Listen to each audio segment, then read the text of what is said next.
Pemirsa, Mahkamah Konstitusi memutuskan sebanyak 24 daerah harus menggelar pemungutan suara ulang. Banyaknya daerah yang harus menggelar pemungutan suara ulang pilkada terjadi diantaranya akibat ketidakcermatan dan kekeliruan penyelenggara pemilu dalam memverifikasi syarat pencalonan. Persoalan seputar pilkada ulang antara lain ada kandidat yang telah menjabat sebagai kepala daerah sebanyak 2 periode atau ada kandidat yang masih dalam jeda waktu 5 tahun dicabut hak politiknya setelah menjalani hukuman pidana. Untuk membahas di mana celah hingga bisa lolos verifikasi syarat pencalonan dan berujung pilkada ulang yang bisa membebani anggaran negara, bersama kami sudah hadir melalui sambungan Zoom anggota Bawaslu RI Herwin J.H. Malonda dan Ketua KPUD Serang M. Nasehudin. Selamat sore Pak Nase dan selamat sore Pak Herwin. Selamat sore Mbak. Iya, terima kasih sudah bergabung bersama kami di NTV Prime. Sebelum kita mulai perbincangan, kita akan sama-sama simak paket informasi berikut ini.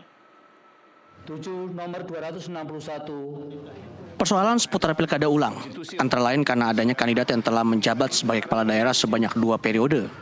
Antara lain terjadi di Pilkada Kabupaten Tasikmalaya. Mahkamah Konstitusi memutuskan diskualifikasi hasil pemilihan kepala daerah Kabupaten Tasikmalaya, Jawa Barat karena Ade Sugianto, petahana yang memenangkan pilkada itu, dinilai tidak memenuhi syarat pencalonan karena terbukti sudah menjabat selama 2,5 periode. MK memerintahkan Komisi Pemilihan Umum Kabupaten Tasikmalaya untuk menggelar pemungutan suara ulang. Menimbang oleh karena calon Bupati Ade Sugianto telah terbukti melebihi 2 periode, maka menurut Mahkamah Ade Sugianto tidak memenuhi ketentuan pasal 7 ayat 2 huruf N Undang-Undang 10 2016 yang menyatakan belum pernah menjabat sebagai gubernur, wakil gubernur, bupati, wakil bupati, wali kota dan wakil wali kota selama 2 kali masa jabatan dalam jabatan yang sama untuk gubernur, untuk calon gubernur dan seterusnya, sehingga tidak memenuhi syarat sebagai calon Bupati Tasikmalaya dalam pemilihan umum Bupati dan Wakil Bupati Tasikmalaya tahun 2024. Oleh karena itu, hal demikian jelas telah melanggar atau mencederai prinsip penyelenggaraan pemilihan kepala daerah yang berkeadilan, demokratis dan berintegritas. Dengan demikian, dalam rangka meneguhkan legitimasi hasil pemilihan umum Bupati dan Wakil Bupati Tasikmalaya tahun 2024 yang berkeadilan, demokrasi dan berintegritas tersebut, tidak ada keraguan lagi bagi Mahkamah untuk mendiskualifikasi Ade Sugianto sebagai calon Bupati dalam pemilihan Bupati dan Wakil Bupati tahun 2004 dan memerintahkan agar dilakukan memerintahkan kepada termohon agar dilakukan pemungutan suara ulang.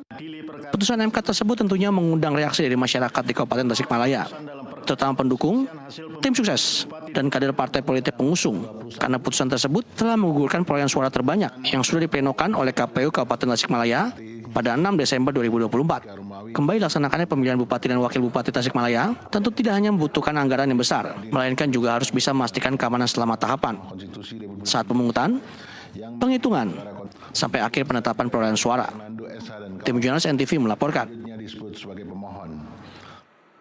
Ya, pemirsa, langsung saja kita berdiskusi sore hari ini bersama dengan Herwin Malonda, anggota Bawaslu, dan juga M. Nasehudin, Kepala KPUD Serang. Saya ke Pak Herwin terlebih dahulu. MK memutuskan 24 daerah harus melaksanakan PSU. Apa temuan dari Bawaslu khususnya untuk daerah-daerah ini? Mana yang kemudian memang terjadi kesalahan atau kelalaian dari penyelenggara pemilu dan mana yang memang murni sesuatu yang tidak diketahui oleh penyelenggara pemilu?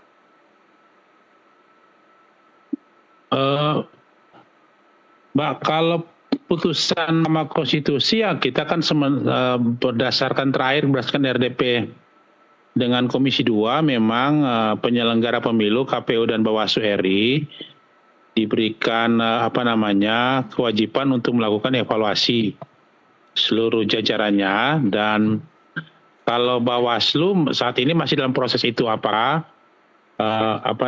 terkait dengan PSU apa sih jadi persoalan dalam dijadikan pemungutan suara ulang.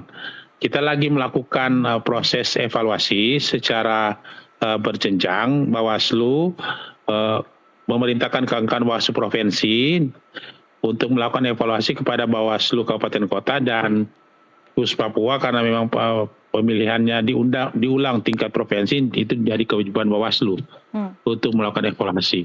Nah, hal ini sih memang masih dalam proses evaluasi yang kita lakukan, dan untuk sementara sih kami mengambil surat. Ada yang memang karena persoalan ada di regulasinya, dan yang kedua nanti kita lihat apakah ini sebenarnya dipengaruhi oleh kinerja jajaran di bawah.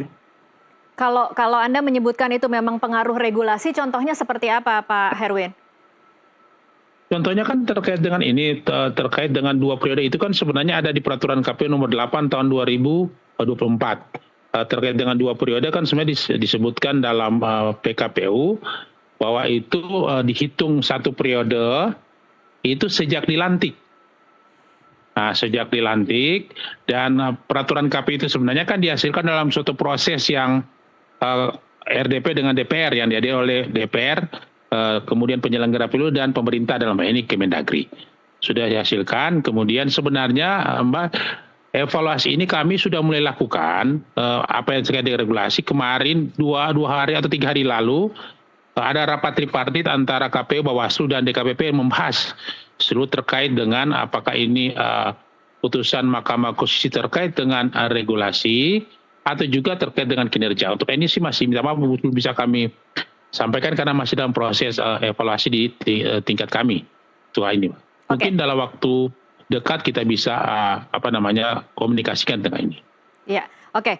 Baik, saya ke Pak Nase sekarang. Pak Nase, terkait dengan Pilkada Kabupaten Serang yang kemudian kemenangan dari bupatinya dibatalkan MK karena Ratu Rahmatuzakiyah terbukti ada cawe-cawe dari suaminya yang Menteri Desa. Saya ingin mulai dari situ dulu, Pak Nase. Apa sebenarnya yang terjadi di sana?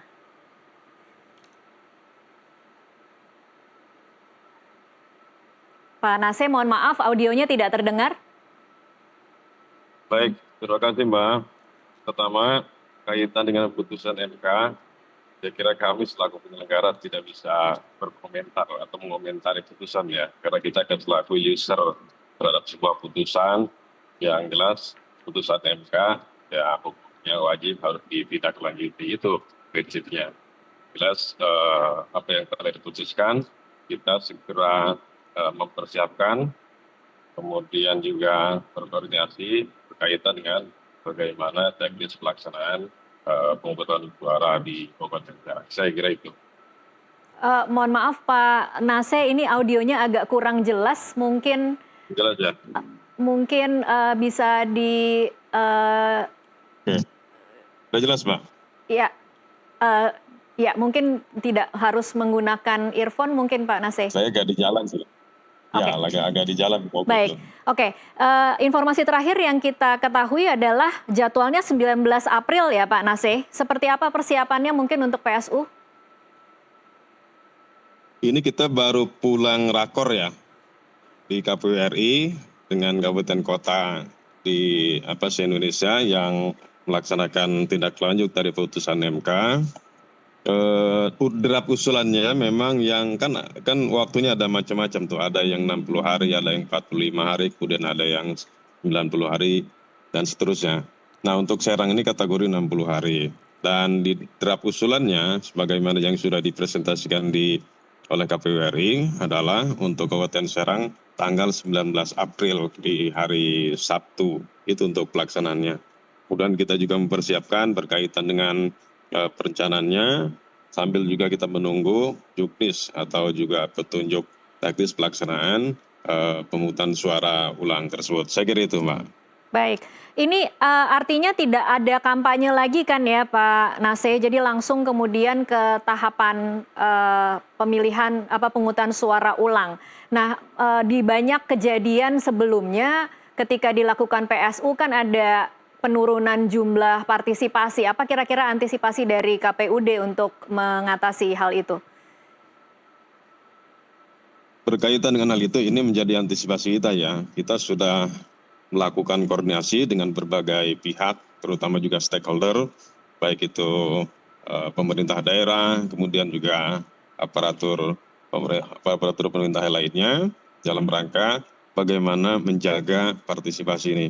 Selain itu juga publik kan bertanya, ini apakah benar pilkadanya diulang? Nah ini mesti dijelaskan, mesti juga kita lakukan sosialisasi karena juga pemilih juga tidak ada pemutahiran data pemilih lagi karena DPT atau daftar pemilih yang digunakan adalah daftar pemilih yang sebagaimana digunakan pada tanggal 27 November yang lalu. Artinya ini kita harus kerja ekstra, bekerja secara efektif dan efisien, menjelaskan kepada publik juga bagaimana mendorong kaitannya dengan penggunaan hak pilih sebagai wujud daripada partisipasi dalam PSU ke depan. Saya kira itu. Baik, sosialisasi tetap harus dilakukan, tapi di tengah anggaran. Anggaran seperti apa di KPUD Serang, Pak Naseh? Ya, yang jelas kita sudah berkoordinasi dengan pemerintah daerah, ya karena tanggung jawab kaitannya dengan backup anggaran dari pemerintah daerah. Pemerintah daerah sudah menyiapkan dan kita juga sudah mengestimasi ya kebutuhan kita karena yang agak lumayan besar itu kaitannya dengan penyelenggara karena kita mau tidak mau harus merekrut lagi atau memperpanjang lagi penyelenggara teknis kita baik itu di tingkat kecamatan, tingkat desa maupun juga di tingkat TPS. Ini estimasi kita jumlahnya kurang lebih 21.000 orang. Ya kalau dari honor 1 bulan saja itu udah hampir 11 miliaran. Nah ini yang sedang dibicarakan, mencari solusi kira-kira pemenuhan kebutuhan kita dengan pemerintah daerah. Saya kira itu. Kalau boleh tahu gapnya seperti apa Pak Naseh, anggaran yang saat ini dimiliki dengan kebutuhan dan kekurangan seperti apa? Mungkin bisa diberikan gambaran kasar? Ya pemerintah daerah itu kan belum punya cukup anggaran ya. Misalnya estimasi kita kalau memang itu 2 bulan, itu kan kebutuhan kita sekitar 45-an. Tapi kalau kita turunkan lagi, tadi rakor di KPU RI, kita efisienkan, diefektifkan kinerja penyelenggaranya, dibuat 1 bulan, itu kira-kira bisa menghemat sekitar 11 miliar, ya kira-kira 36-an ya, 36. Nah, yang ada di kita itu kan hanya tinggal sisa 8, kemudian pemerintah daerah ada 8, jadi baru ada 16 sisanya. Ini sedang dibicarakan oleh pemerintah daerah dan juga sedang dikomunikasikan kembali dengan pemerintah provinsi dalam rangka pemenuhan ya kekurangan anggaran tersebut. Saya kira itu. Oke, saya kembali lagi ke Pak Herwin sekarang. Pak Herwin, ketika tadi Anda mengatakan saat ini sedang dilakukan evaluasi, bagaimana mekanisme melakukan evaluasi terhadap daerah-daerah yang harus melakukan PSU? Apakah kemudian para penyelenggara itu juga dimintai keterangan oleh Bawaslu atau seperti apa, Pak Herwin? Sebenarnya Mbak, problemnya bukan, kalau menurut saya sih bukan persoalan di evaluasinya, tapi persoalan dengan terlaksananya PSU-nya itu. Sebenarnya ada problem tersendiri juga yang memang harus diperhatikan oleh penyelenggara pemilu. Walaupun itu memang seperti Pak Naseh katakan tadi, kami penyelenggara pemilu kan wajib melaksanakan putusan Mahkamah Konstitusi. Dan Bawaslu ditugaskan untuk melaksanakan pemilihannya. Sebenarnya Mbak, saya perlu gambarkan dulu sebelum masuk di evaluasi, gambarkan dulu apa sih putusan Mahkamah Konstitusi. Putusan Mahkamah Konstitusi kan sebenarnya ada dari 40 perkara yang masuk dalam proses pembuktian, ada 26 yang diterima sebagian. Tapi ada yang memang tanpa proses pencalonan dan ada yang melalui proses pencalonan. Misalnya ada 11 daerah yang memang tanpa pencalonan, misalnya termasuk di tempatnya Pak Naseh itu Serang tanpa pencalonan. Tapi ada 12 daerah yang perlu ada pendaftaran pencalonan, termasuk juga nantinya yang 3 ini. 3 ada 1 melakukan penghitungan surat suara ulang, pemungutan suara ulang ini, dan 1 rekap di KPU RI dan 1 hanya perubahan SK. Cuma problemnya adalah ini terkait kalau ada pencalonan. Ini yang memang kita harus memperhatikan bersama karena evaluasi yang kita lakukan sebenarnya pertama bisa terkait dengan kinerja kalau kami di pengawas pemilu, tetapi evaluasi yang kita juga yang sudah ada di depan mata apa sih potensi yang bisa terjadi. Iya. Misalnya Mbak, Mahkamah Konstitusi ada 7 daerah sebenarnya yang diputuskan berdasarkan amar putusan bahwa MK 60 hari itu ada pelaksanaan PSU dengan proses pencalonan.